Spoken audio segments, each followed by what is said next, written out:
Boker Tov, quel plaisir de se retrouver en cette veille de Shabbat Parashat Vayeshev. Qui Vayeshev dit que Hanouka arrive à grands pas. Depuis le début de la semaine, on parle des halachot, mais aujourd'hui, on va voir une idée sur cette fête qui arrive à grands pas.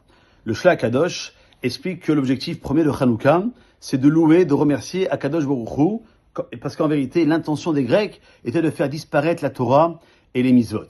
De ce fait, ces jours de Hanouka qui commenceront mercredi soir prochain, pendant 8 jours, sont des jours de Kedusha, des jours d'une sainteté particulière, exceptionnelle, intense, plus que tous les autres jours, car ils sont propices à l'étude de la Torah, et l'étude de la Torah équivaut à toutes les autres mitzvot.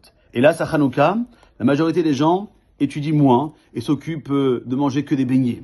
Or, si les anciens avaient l'habitude de mettre la yeshiva en vacances durant cette période, c'est que pour permettre aux jeunes de réviser ce qu'ils avaient appris et d'atteindre une parfaite maîtrise des textes étudiés. Ainsi que celui qui veut entendre tire sa leçon et se consacre avec une vigueur redoublée durant ces jours. Surtout que cette année, ça tombera en même temps que les vacances scolaires, et donc on aura plus de temps pour pouvoir partager. Pas uniquement que les beignets, mais aussi, ou les sorties, mais aussi prendre du temps avec ses enfants pour aussi partager ce beau patrimoine que Baruch Hu nous a donné.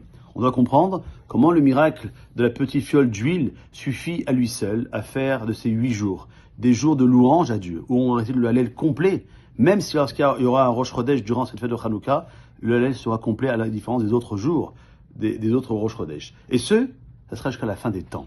Le miracle de la fiole d'huile n'est là que pour montrer aux Juifs à quel point Dieu nous aime. En effet, le miracle le plus prodigieux de l'histoire de Hanouka, c'est le fait d'avoir été finalement délivré par Dieu des mains des ennemis grecs, de leur terrible décret.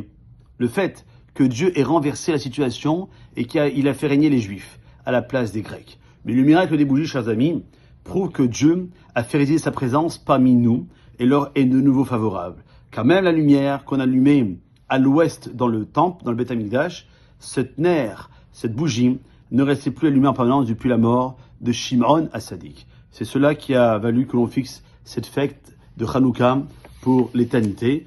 Alors, ne restons pas juste à allumer, mais profitons de cet allumage-là qui nous amènera, j'espère, cette délivrance. J'ai toujours dit que le mot diaspora, en hébreu, se dit Gola, et la libération se dit Géoula. On voit que c'est quasiment les mêmes lettres. Il y a juste une lettre qui rajoute, c'est la lettre Aleph. La première lettre pour dire qu'il n'y a que Dieu qui peut nous aider dans nos soucis, et que le mot Aleph sera connu dans un des premiers mots de la Torah, à travers le mot Or, qui correspond au 25e mot de la Torah, et qui correspond aussi au 25e jour du mois de Kislev, pour dire que cette lumière-là, elle n'est pas uniquement d'ordre physique, et surtout d'ordre spirituel, comme les bougies que nous allumons ce soir pour le Shabbat. Alors faisons en sorte de prendre toute cette énergie-là, et de pouvoir la transférer pour que Mir Hashem, cette nouvelle semaine qui commencera demain soir, avec la fête de Hanouka qui arrivera en plein milieu, nous apporter bracha, verslecha. Passons et passez un excellent Shabbat Shalom, ou Mevorach, Kol Tov.